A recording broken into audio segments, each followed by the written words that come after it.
There are some news stories that are just such a travesty that all you want to do is rage against it. The news of 22 children dying after consuming cough syrup in Madhya Pradesh and Rajasthan is one of those that I find so inexplicable. Here's the big question in my mind. If cough syrup and the deadly ingredient DEG have caused deaths across the world and in India as recently as 1998 when 33 died, why weren't regulators on alert? In 1998, the deaths occurred in the National Capital Region in Gurgaon, when these children, after taking cough syrup containing DEG, fell ill with kidney complications. Children just died. And then again, Indian-made cough syrup led to deaths of 70 children in Gambia in 2022, which were again flagged by World Health Organization. How could our authorities allow this to happen, and why aren't more people angry?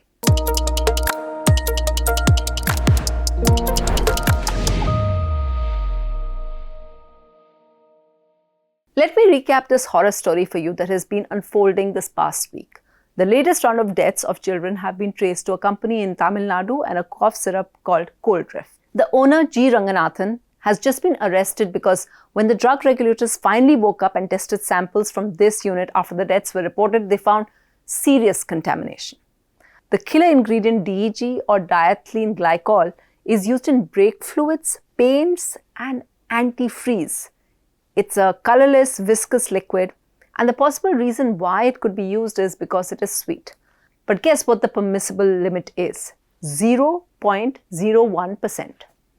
The amount found in the Tamil Nadu unit is a staggering, unbelievable amount of 48.6%. No wonder it proved fatal for children, causing kidney failure. Over the weekend, state governments have moved to ban this product, but it's become very, very clear that regulators in the states were sleeping. If they weren't sleeping, why did the Madhya Pradesh drug regulators wait till Indian children had died to move against another company in the state, Raymond Labs, that produced another cough syrup, Nature Cold, that has been identified as the killer behind 12 children's death in Cameroon in 2023? Guess how much DEG was in that cough syrup? About 28%. And international labs and Indian labs had confirmed this finding, and yet, very quietly, the company went back into production this January, and only now have authorities woken up and they're trying to find out how did things go amiss. States are now scrambling to issue directions, but the inadequacy of our drug regulators, frankly, has become too obvious. The World Health Organization has already pointed out 2 more dodgy cough syrup making units in Gujarat. They produce cough syrups called Respi Fresh and Relife, again with DEG levels much above the prescribed safe limits. In fact, experts say that it has no legitimate use in medicines. So how does it get into medicines in the first place? So there are 2 primary ways this could happen. Contaminated glycerin, this is the accidental route, and according to Centers for Disease Control, DEG is often found as contaminants in glycerin, and glycerin is used as a sweetener in pharmaceutical syrups, and the contamination occurs because of complexities in the distribution of glycerin and other pharmaceutical raw materials that may involve many handlers. The supply chain looks like this. Raw glycerin is produced via exporters, importers, distributors, pharmaceutical manufacturers, and at any point, substandard or contaminated glycerin can enter the chain. Without testing at each stage, contamination goes undetected. The second way is the deliberate substitution, and this is the fraud route. DEG is sometimes used illegally as a cheap substitute for proper pharmaceutical grade solvents. And why? Because it is significantly cheaper than pharmaceutical grade glycerin, or it has similar physical properties. It's viscous and sweet tasting. It's easily available as an industrial chemical, and a manufacturer looking to cut costs might deliberately substitute DEG for proper ingredients, or a supplier might sell contaminated glycerin as pure. Sreesan Pharmaceuticals operated for 20 years manufacturing Cold Drift. If they had been testing each batch properly, 48% DEG contamination would have been immediately obvious. As I said, the permissible limit is 0.1%. This was 480 times over.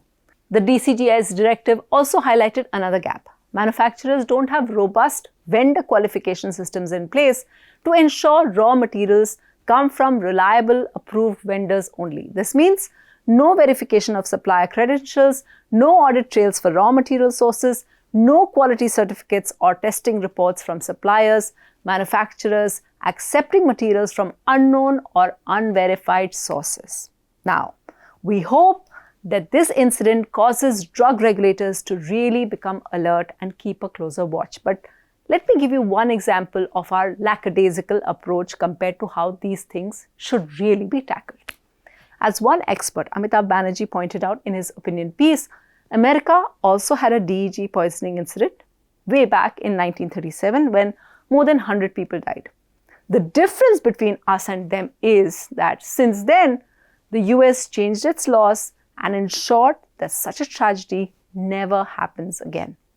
We, on the other hand, have had 5 major such tragedies, and no one has given us the confidence to say that this will not happen again. You can also make out that our administrators are simply indulging in knee-jerk reactions by 2 things.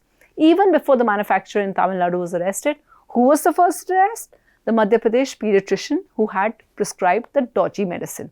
If we as parents buy cough syrup because we assume that our governments, our regulators must be doing their jobs, the doctor too said that he'd been prescribing cough syrup for illnesses for a long time.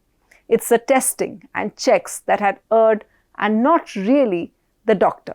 Second aspect is that these deaths, the indescribable tragedy, is already politicized. Instead of getting to the root of the problem, already we have central agencies blaming certain state agencies or state governments.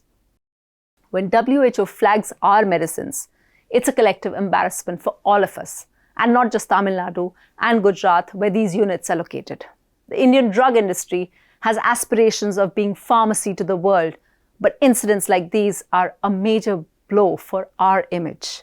Finally, obviously, we as consumers can't leave it to regulators and authorities. So what can we do?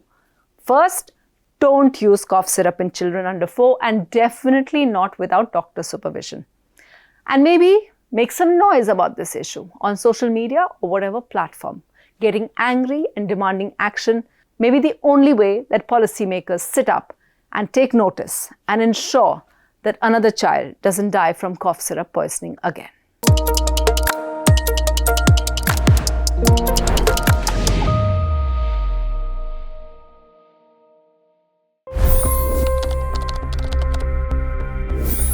$25 crore गरीब गरीबी को परास्त करके बाहर निकले। For the good of our nation, let's work together and let's truly make America great again. The fastest news breaks. Requested PM saying that look, you will have to speak to Putin and to Zelensky. The biggest newsmakers. The relationship with India is probably the most important bilateral relationship the US will have for the rest of this century. The capital delivered quite an election result today. Expert analysis. The million-dollar question today is how to stop this dance of death. Ground reports. I'm standing at the crossroad of the Kumbh Mela. Behind me are more than 100 entry guards.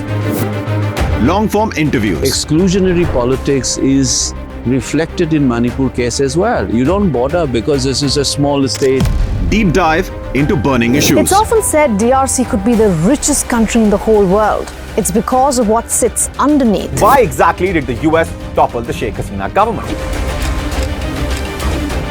HT videos. We don't just break news, we break it down.